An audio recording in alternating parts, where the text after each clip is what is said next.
ಗಾಂಧಿನಗರದ ಪಾರ್ಕಿಂಗ್ ಕಟ್ಟಡಕ್ಕೆ ಉದ್ಘಾಟನೆಯ ಭಾಗ್ಯ ಲಭ್ಯವಾಗಿದೆ. ಇದುವರೆಗೂ ಕೂಡ ಗಾಂಧಿನಗರ ಸುತ್ತಮುತ್ತ ಮೆಜೆಸ್ಟಿಕ್ ಭಾಗದಲ್ಲಿ ವಾಹನ ಸವಾರರು ತೀವ್ರ ರೀತಿಯ ಪರದಾಟವನ್ನು ಎದುರಿಸ್ತಾ ಇದ್ರು.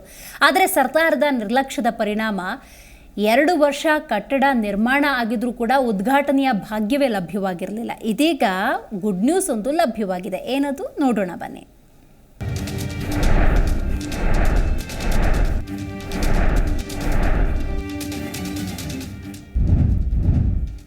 ಅನಾಥವಾಗಿದ್ದ ಗಾಂಧಿನಗರ ಪಾರ್ಕಿಂಗ್ ಕಟ್ಟಡಕ್ಕೆ ಉದ್ಘಾಟನೆ ಭಾಗ್ಯ. ಮೆಜೆಸ್ಟಿಕ್ ಸುತ್ತಮುತ್ತಲಿನ ಅನಧಿಕೃತ ಪಾರ್ಕಿಂಗ್ ಜಾಗ ಕ್ಲೋಸ್. ಈ ಕಟ್ಟಡ ನೋಡಿ ಎಷ್ಟು ವಿಶಾಲವಾಗಿದೆ ಅಂತ. ಹೈಟೆಕ್ ಸೌಲಭ್ಯದೊಂದಿಗೆ ಪಕ್ಕಾ ಪ್ಲಾನ್ ಮಾಡಿ ವಾಹನ ಪಾರ್ಕಿಂಗ್ ಮಾಡಲು ಬಿಬಿಎಂಪಿ ನಿರ್ಮಾಣ ಮಾಡಿದೆ. ಬಿಬಿಎಂಪಿ ನಗರೋತ್ಥಾನ ಯೋಜನೆಯಡಿ 78 ಕೋಟಿ ರೂಪಾಯಿ ಅನುದಾನದಲ್ಲಿ ಈ ಬಹುಮಹಡಿ ವಾಹನ ನಿಲುಗಡೆ ಸಂಕೀರ್ಣವನ್ನು ನಿರ್ಮಾಣ ಮಾಡಲಾಗಿದೆ. ಮೆಜೆಸ್ಟಿಕ್ ಸುತ್ತಮುತ್ತ ಇರುವ ಅನಧಿಕೃತ ಪಾರ್ಕಿಂಗ್ ಸ್ಥಳಗಳಿದ್ದ ಕಾರಣ ಟೆಂಡರ್ ತೆಗೆದುಕೊಳ್ಳಲು ಯಾರೊಬ್ಬರೂ ಮುಂದೆ ಬಂದಿರಲಿಲ್ಲ. ಸದ್ಯ ಇದೀಗ ಅಳೆದು ತೂಗಿ ಖಾಸಗಿ ಕಂಪನಿಯೊಂದು ಗುತ್ತಿಗೆ ಪಡೆದುಕೊಂಡಿದೆ. ಬಹಳ ದೊಡ್ಡ ಮಟ್ಟದಲ್ಲಿ ಇನಾಗ್ರೇಷನ್ ಮಾಡ್ತಾ ಇದ್ದೀವಿ. ಇದು ಬಹಳ ವಿಶೇಷವಾಗಿ ಹೇಳಬೇಕು ಅಂತಂದ್ರೆ ಭಾರತದಲ್ಲೇ ಗೌರ್ಮೆಂಟ್ ಸೆಕ್ಟರ್ ಅಲ್ಲಿ ಮೊದಲನೇ ಒಂದು ಪ್ರಾಜೆಕ್ಟ್ ಇದಾಗಿದೆ. ಬ್ರ್ಯಾಂಡ್ ಬೆಂಗಳೂರು ಯೋಜನೆ ಅಡಿಯಲ್ಲಿ ಇದೊಂದು ಸಂಪೂರ್ಣ ಅಡ್ವಾನ್ಸ್ ಪಾರ್ಕಿಂಗ್ ಟೆಕ್ನಾಲಜಿ ಯೂಸ್ ಮಾಡಿ ಪಾರ್ಕಿಂಗ್ ಮಾಡ್ತಾ ಇರತಕ್ಕಂಥ ಒಂದು ಸೇವೆಯನ್ನು ಸಾರ್ವಜನಿಕರಿಗೋಸ್ಕರ ಒದಗಿಸ್ಕೊಡ್ತಾ ಇದ್ದೀವಿ. ನಮ್ಮ ಕಂಪನಿ ಹೆಸರು ಪ್ರಿನ್ಸ್ ರಾಯಲ್ ಪಾರ್ಕಿಂಗ್ ಸೊಲ್ಯೂಷನ್ ಅಂತ ಹೇಳಿ ನಾವು ಬಿಬಿಎಂಪಿಯಲ್ಲಿ ಟೆಂಡರ್ ಪಾರ್ಟಿಸ್ ಮಾಡಿ ಇದನ್ನು ತಗೊಂಡ್ವಿ. ನನಗೊಂದು ಆಸೆ ಇತ್ತು, ಏನಾದರೂ ಒಂದು ವಿಶೇಷತೆಯಿಂದ ಒಂದು ಅಡ್ವಾನ್ಸ್ ಪಾರ್ಕಿಂಗ್ ಟೆಕ್ನಾಲಜಿ ಮಾಡಬೇಕು ಅಂತ ಹೇಳಿ ಅಂತ ಅಂದ್ಕೊಂಡಿದ್ವಿ. ಈ ಅಡ್ವಾನ್ಸ್ ಪಾರ್ಕಿಂಗ್ ಟೆಕ್ನಾಲಜಿನ ನಾವು ದುಬೈಯಿಂದ ಕಂಪ್ಲೀಟ್ಲಿ ಟೆಕ್ನಾಲಜಿ ದುಬೈಯಿಂದ ತಗೊಂಡ್ಬಂದು ದುಬೈಯಿಂದನೇ ಇಂಪೋರ್ಟ್ ಮಾಡಿ ಇನ್ಸ್ಟಾಲ್ ಮಾಡಿ ಬೆಂಗಳೂರು ಮೂಲದ prince royal parking solution business private ಲಿಮಿಟೆಡ್ಗೆ ವರ್ಷಕ್ಕೆ 1.55 ಕೋಟಿ ರೂಪಾಯಿಗೆ ಇದರ ನಿರ್ವಹಣೆಯ ಹೊಣೆಗಾರಿಕೆಯನ್ನು ನೀಡಲಾಗಿದೆ.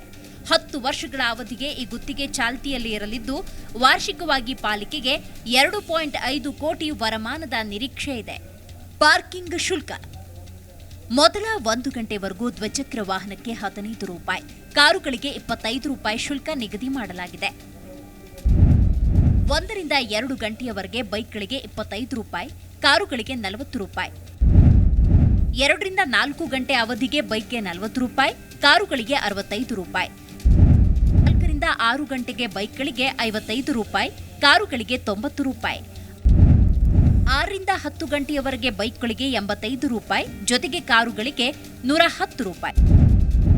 10 ರಿಂದ 12 ಗಂಟೆಗೆ ಬೈಕ್ಗೆ 100 ರೂಪಾಯಿ, ಕಾರುಗಳಿಗೆ 165 ರೂಪಾಯಿ ದರ ನಿಗದಿಯಾಗಿದೆ. ಪಾರ್ಕಿಂಗ್ ಕಾಂಪ್ಲೆಕ್ಸ್ನಲ್ಲಿ 556 ಕಾರುಗಳು ಹಾಗೂ 445 ದ್ವಿಚಕ್ರ ವಾಹನಗಳ ನಿಲುಗಡೆಗೆ ವ್ಯವಸ್ಥೆ ಇದೆ. ಜೂನ್ 21ರಂದು ಉದ್ಘಾಟನೆಯಾಗಲಿದ್ದು ವಾಹನ ಪಾರ್ಕ್ ಮಾಡಿದವರಿಗೆ ಟಿಟಿ ವ್ಯಾನ್ಗಳಿಂದ ಡ್ರಾಪ್ ಇನ್ ಮತ್ತು ಪಿಕಪ್ ಸೌಲಭ್ಯ ಕೂಡ ಇದೆ. ಒಟ್ಟಾರೆ ಈ ಅತ್ಯಾಧುನಿಕ ತಂತ್ರಜ್ಞಾನದ ಪಾರ್ಕಿಂಗ್ ಕಟ್ಟಡ ಉದ್ಘಾಟನೆಯಿಂದ ವಾಹನ ಸವಾರರು ನಿಟ್ಟುಸಿರು ಬಿಟ್ಟಿರೋದಂತೂ ಸುಳ್ಳಲ್ಲ. ಮಂಜುನಾಥ್ ಹೊಸಹಳ್ಳಿ, ಜಿ ಕನ್ನಡ ನ್ಯೂಸ್, ಬೆಂಗಳೂರು. ಜಿ ಕನ್ನಡ ನ್ಯೂಸ್ ಈಗ ನಿಮ್ಮ ಮನೆಯಲ್ಲೇ ನೋಡಿ. ಎಲ್ಲ ಕೇಬಲ್ಗಳಲ್ಲಿ ಈಗ ಲಭ್ಯ. Sun direct 292, Jio TV 1334, U digital 162, city cable 51, GTPL 17, Abhishek cables 821, rock line telecommunication 51, Shri Basaveshwara number 60, Vinayaka digital number 53, in digital number 896ರಲ್ಲಿ. ನಿಮ್ಮಿಸ್ತದ ಜಿ ಕನ್ನಡ ನ್ಯೂಸ್ ನೋಡಿ ಆನಂದಿಸಿ.